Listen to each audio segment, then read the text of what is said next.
Hola a todos nuestros amigos que nos están sintonizando a través de El Popular, Periodismo con Causa, y en esta ocasión contamos con la presencia de alguien muy importante que ya ha participado en algunas de las notas que hemos aquí escrito en este periódico, y en esta ocasión vamos a hablar de un factor muy importante que es el crecimiento poblacional en el estado y sobre todo en la capital poblana. Y para platicarnos un poquito más de este tema contamos con la distinguida presencia de nada más y nada menos que el doctor Carlos Montero, doctor de Arquitectura y Urbanismo, que también es docente en la Benemérita Universidad Autónoma de Puebla. Así es que muchísimas gracias por aceptar la invitación, doctor. Y vamos a iniciar hablando un poco del crecimiento poblacional que ha habido en los últimos años. De acuerdo al INEGI, cada año en el estado de Puebla ha habido un aumento de aproximadamente 46,000 personas. ¿Nos podrías platicar un poquito cómo impacta esto en el medio ambiente, en la arquitectura, en el urbanismo, sobre todo en la capital poblana? Bien, mira, el tema de la población siempre tiene efectos en lo físico, en la estructura urbana, en la arquitectura de manera puntual, pero afecta a todos los ámbitos de la vida cotidiana de la sociedad poblana. Cada incremento de una persona requiere de lo que una zona urbana ofrece a todos los ciudadanos. Comencemos, si quieres, por los alimentos. Cada nueva persona requiere de una porción de alimento diario. Pero al mismo tiempo, en la medida en que se va convirtiendo en una persona, requiere servicios. Cuando es niño, requiere de un espacio en el kinder o nos vamos desde la maternidad, guardería, o más atrás los insumos, leche, todo eso, ¿no? Es decir, todo incrementa, no proporcional, porque va siendo distinto según el origen de la persona, el entorno cultural, y en función de eso va haciendo la accesibilidad a todo lo que se requiere de manera diferente. Por ejemplo, una persona de escasos recursos no tiene un mismo abanico de necesidades que una persona de clase media, que tiene un abanico más amplio, porque también la persona se va haciendo a lo que tiene, al entorno, a los padres, a los ingresos y a todo lo que es posible. Y eso es muy distinto de los sueños, ¿no? Son realidades que se van teniendo. Y en cuestión también, ¿no?, del impacto, además de lo alimentario y del espacio, también hemos visto un incremento muy evidente en el aumento de tráfico, en el impacto ambiental, que también es algo que se está viviendo mucho. Claro, yo te lo comenté así porque es el nacimiento del incremento, digamos, ¿no? Que no le hemos agregado una variable que es de los que vienen. O sea, lo planteo como el que nace ahí de manera normal, natural, pero además estarán los que vienen de fuera.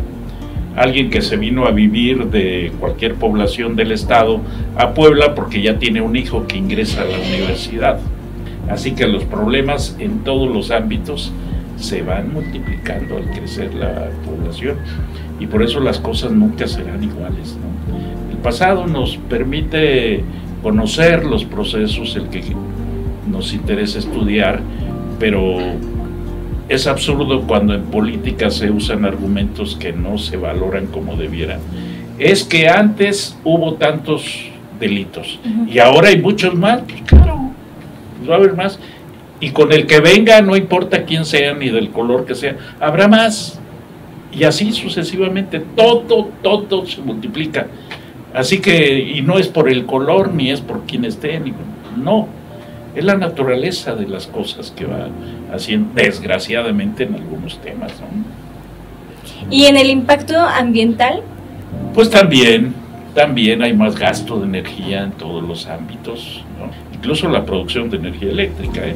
Hay muchas cosas que no se dicen de la contaminación, pero no solo son los vehículos, son las industrias, y muchas de las industrias que producen energía limpia, como se dice, pero no se dice de todo lo que se crea como infraestructura para crear la energía limpia, ¿no? En fin, hay gasto de absolutamente todo. También hay este crecimiento poblacional, también se ve reflejado en la arquitectura, en el tema de que vamos tomando cada vez más espacios, eliminando cada vez más áreas verdes para la construcción de casas. ¿En qué porcentaje o en qué medida cree que ha incrementado, por ejemplo, desde el 2000 hasta la fecha? Pues mira, es muy fácil, muy fácil, porque hay un plano del año 2000, sí, y hay un plano del año 2023. Si tú los sobrepones y marcas los perímetros de cada uno, te da la superficie. Pero yo se las voy a sintetizar, ¿no? Por ejemplo, en el año 2000 no existía Angelópolis, todo Angelópolis. ¿Y desde dónde era? Desde el río Atoyaque, es decir, donde termina la Noria y comienza la vía Atlixcayo, ahí comienza Angelópolis. ¿Hasta dónde va? Pues ya va bajando casi para Atlixco, la zona de Angelópolis. Así que todo ese territorio del sur es completamente nuevo. Tiene tu edad seguramente, o menos, o tú tienes menos, ¿verdad? Estás más jovencita, pero si hablamos de ti, por ejemplo, que eres joven, tú no existías tampoco seguramente, ¿no? Ya existía. O estabas existiendo, Estaba existiendo, ¿no? Sí. Así que mira, así de simples, para el norte la ciudad llegaba a San Aparicio y no estaba completamente poblado. ¿Dónde va? Ya va más allá de Canoa, la mancha de la ciudad, y todo eso es totalmente nuevo. Claro, ya estaba Canoa, pero ya está saltando Canoa. Hacia el sur, por el lado de la 11, que es por aquí donde está el periódico, la población llegaba compacta hasta el periférico. Vino el periférico y el periférico potenció el crecimiento. ¿Dónde va ahora la mancha de la ciudad? Del otro lado de la presa de Valsequillo, que no es lago, es presa, es una presa. Azumiatla, ¿cómo se llama? Azumiatla.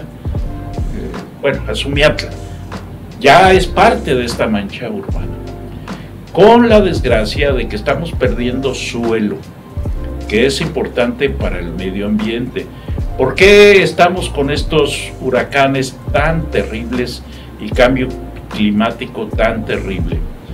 Porque el agua de la lluvia, que debería ir al suelo, impregnar al suelo, ya no va, porque todo lo tenemos pavimento, y nos da mucho gusto que se pavimente con concreto hidráulico. Todos los alcaldes o quien esté en la administración presume de tener calles con concreto hidráulico. Es lo peor que se le puede hacer a una ciudad. Es más, las ciudades no deberían tener pavimento para que fuera suelo y el agua fuera a donde tiene que ir, al suelo. No va. ¿Qué pasa? Llueve y en cosa de una hora parece que no llovió porque está todo seco, porque está tan caliente el pavimento que lo poco que queda ahí después de terminar el agua se evapora automáticamente. Y todo lo que se filtró fue a las coladeras, se va a los caños y se va a la presa de Valsequillo, aquí en nuestro caso, y se pierde. O sea, perdemos el agua, pero lo que se pierde son los ciclos ecológicos. Es decir, la lluvia debería ir como líquido hasta el suelo y luego del suelo evaporar poco a poco al cielo de nuevo, y así sucesivamente los cambios de temperatura. Pero como eso ya no sucede así, los ciclos están rotos y por eso nos va como nos va. No hay agua que humecte al suelo. Y a propósito del suelo también, esta extensión horizontal pues nos va comiendo las tierras agrícolas. Yo todavía conocí en Cholula terrenos con flores. Esta temporada, por cierto, qué linda de flores, todavía en Cholula se veía lindísimo. Ahora, ¿dónde lo vemos? Medianamente en Atlixco, medianamente, porque también igual Atlixco está creciendo, Y luego Puebla se va a juntar con Atlixco, a lo mejor ya no me toca verlo, pero a ti sí te va a tocar ver esa unión de Puebla. Y nos quedamos sin terrenos de cultivo. Pero ahí no solo se cultivan flores, se cultiva todo lo que consumimos, todo, todas las verduras. Entonces, ¿qué viene enseguida? Problemas de insumos para comer. Todos los productos alimenticios naturales no tenemos donde cultivarlos. Que están surgiendo invernaderos, sí. Que están surgiendo azoteas verdes también. Pero es artificial. Todo es artificial, ¿sí? Que hay técnicas, igual que el maíz transgénico y otros transgénicos, que hay muchos más que el maíz. Pero no es la solución. Es como los pollos. Yo le comentaba hace unos días a una, ¿cuándo has visto que en estas zonas donde se produce huevo, que en Tehuacán tenemos mucho, los gallos anden tras las gallinas para pisarlas y que pongan su huevito? No. ¿Y cómo imaginan que entonces se produce el huevo? Pues de manera artificial. Y todo va siendo artificial, así, ¿no? Y lo mismo con las vacas y los quesos, las leches, las cremas y todo. Ok, y ya conociendo todos los factores y el impacto del crecimiento poblacional, ¿hay algo que se pueda reducir, que se pueda hacer para reducir este fuerte impacto? Sí, tenemos que empezar a, bueno, no empezar, sino ya debería haber algo así, a mitigar, le llaman los técnicos en esto, porque resolver así como que no es posible, al menos no en el corto, ni en el mediano y quizá ni en el largo plazo. Pero sí se pueden mitigar cosas. Pero para eso tendría que cambiarse el modelo económico y la forma de pensar de muchas personas. Es decir, tiene que haber de base un proceso de reformación personal, porque estamos habituados a los malos hábitos que podrían llegar al nivel de la gandalle.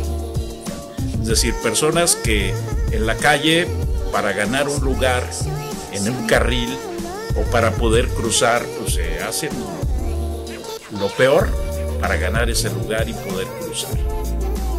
No hay la atención, no hay la amabilidad, pero así es en todos los ámbitos, no solo en eso. Eso es un ejemplo de tanto. Ahora que se está experimentando el Atliscayo, por cierto, para que los cruces no sean tan riesgosos, porque ha habido muchos accidentes, pero los hay no porque esté mal Atliscayo, sino porque se planeó de una manera para un tamaño de población, para cuando no llegaba mucha gente ahí, cuando no estaba todo este territorio construido, pues así sí funcionaba. Pero luego se llenó de fraccionamientos por todos lados y todos tienen la necesidad de cruzar y le fueron poniendo cruces y semáforos y se volvió un caos. Entonces eso, y ahora se quiere corregir. ¿A qué manera?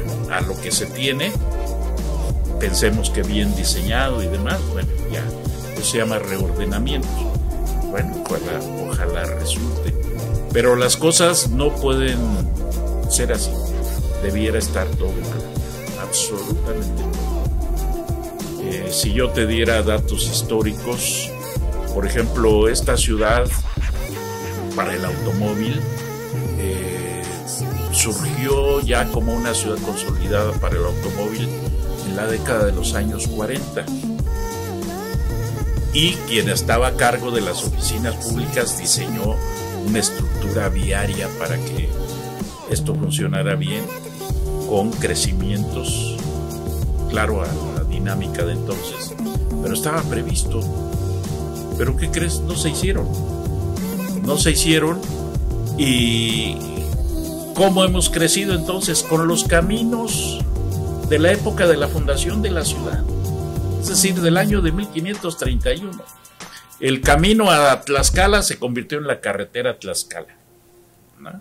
El camino a Sumiatla era un camino también, ¿no? Y así todos los caminos que existían son vialidades importantes. importantes el día de hoy, ¿no? Y la avenida más importante de Puebla, en la parte central, es porque se entubo un río. Si no, no tuviéramos el Boulevard Héroes del 5 de Mayo. Era lo que podía hacerse y se hizo. Pero está difícil dar solución a esto. El crecimiento, por ejemplo, estos cambios que se están realizando en Vía Tlaxcayot, ¿cree que realmente benefician? Mira, hay que darles el beneficio de la duda a las autoridades del color que sean. Alguna vez el presidente Peña lo dijo, pero lo dijo mal y lo dijo en cuestión.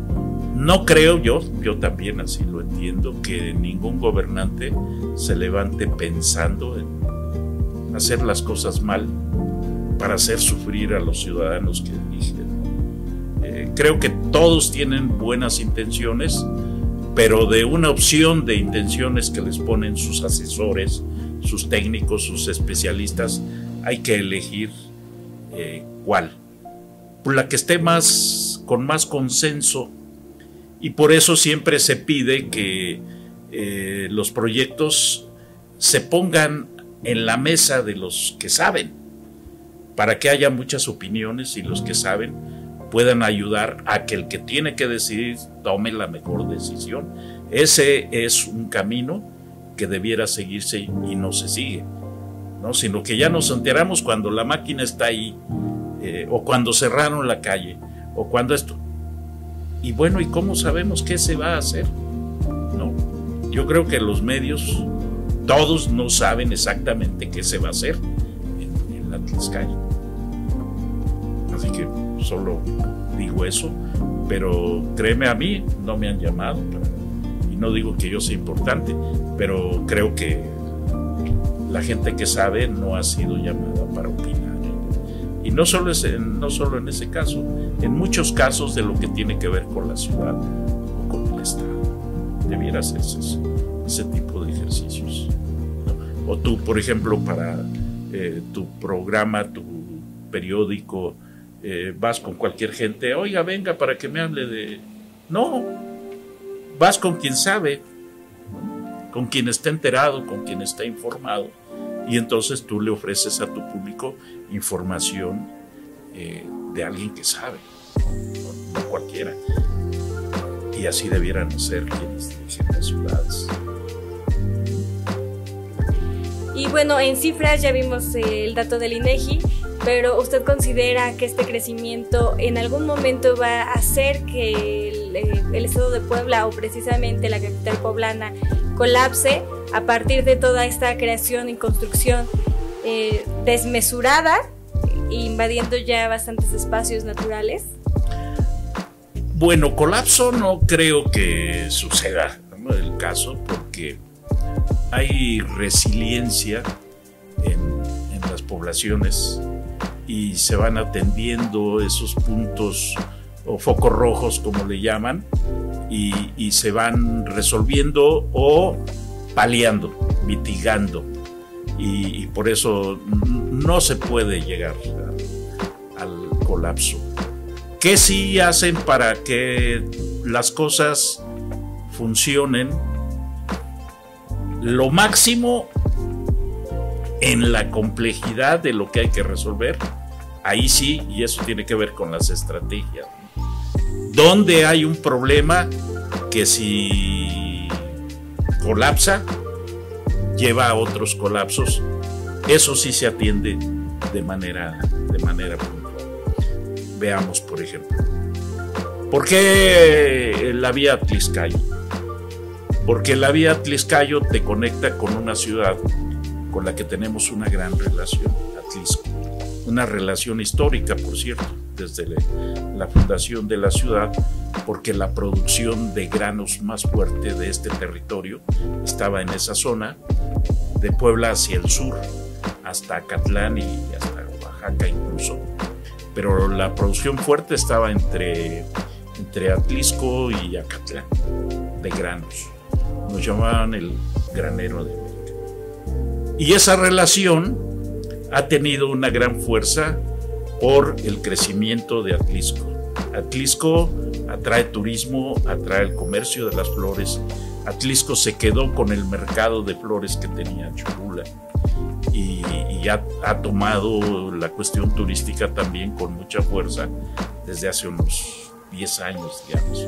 Y tiene un potencial que la ha vuelto un foco económico importante. Entonces también por eso la relación, y con Cholula ni se diga, también histórica, más cerca, y por eso la coincidencia de una pregunta que no me hiciste, pero con esto que estoy comentando como que la respuesta resulta lógica. Tenemos una conexión histórica hacia el sur. Primero, lo más cercano, Cholula. Yo no digo 3 Cholulas porque ahora son 3, pero es una sola. Y Atlisco. Entonces, claro, esa continuidad de fortaleza económica, etcétera, se ha mantenido. Y por eso el crecimiento ha sido hacia allá. Los crecimientos no son casuales. ¿Qué pasa ahí? Que es un territorio con agua. Las partes bajas de lo que escurre de la Malinche, porque está en el suelo, está en esos territorios. Quizá ya no recuerdes o no tengas el referente porque eres muy joven, pero Cholula tenía pozos incluso en cada casa, y luego se los dejaron en cada terreno de cultivo, tenían su propio sistema de riego. Muchos años comprábamos pipas cuando escaseaba en Puebla y la llevaban de Cholula en pipas. Entonces eso te da el dato de que había agua, mucha agua, y entonces eso era importante para construir fraccionamientos, incluso con jardines y albercas y demás. En cambio el norte topográficamente es más difícil porque va subiendo, en la parte baja de la Malinche, y hay muchas barrancas. Entonces no es un terreno como que muy propio, se puede construir, pero hay que invertirle más, y hay que construir infraestructuras, y hay que construir con muchas dificultades en toda esa zona. Pero además, quizá por esas circunstancias, las infraestructuras, los gasoductos se construyeron en esa parte, la autopista se construyó en esa parte, y buena parte de la infraestructura se construyó por allá. Y entonces eso para la vivienda no es muy atractivo, ¿sí? Y por eso que se prefirió establecer en esos sitios industrias, comenzando por la Volkswagen, que la Volkswagen y la petroquímica de San Martín construyeron un corredor industrial que va de San Martín ahora hasta Huamantla, ¿sí? Por ese lado, con Audi y la nueva ciudad, que es impresionante, es un corredor de industrias de diversa naturaleza vinculadas a los vehículos, y entonces esos territorios no son aptos para la vivienda, y así. Entonces eso es lo que va configurando los territorios y para qué actividad se establecen, y así es como se va configurando la ciudad. ¿A dónde se le invierte más infraestructura? Donde está la base económica, la industria. El centro histórico y Angelópolis tiene más vocación turística y tiene otro tipo de infraestructuras que se conecta a la otra también. Y por eso Angelópolis también recibe una inyección importante por un turismo de mayor contemporaneidad, ¿no? Más actual. La gente joven jala para allá, los turistas jóvenes también van para allá, no tanto para la parte histórica, porque además los equipamientos y servicios de los jóvenes están en las jóvenes. Todo está por allá, los anchos, esto que gusta a la juventud de ahora, están en esas zonas y no en el centro histórico. ¿Por qué? Porque el centro histórico no tenía esos públicos. Entonces así es como va moviéndose dónde y por qué la ciudad va teniendo determinadas características en algunas de sus partes. Okay. Muchísimas gracias, doctor. Esperamos contar con su presencia en otras próximas entrevistas. Y eso es todo. Muchas gracias. Gracias a ti, Yanni. Hola, Yo soy Carlos Montero Pantoja, soy profesor investigador de la Benemérita Universidad Autónoma de Puebla y estoy con ustedes en El Popular.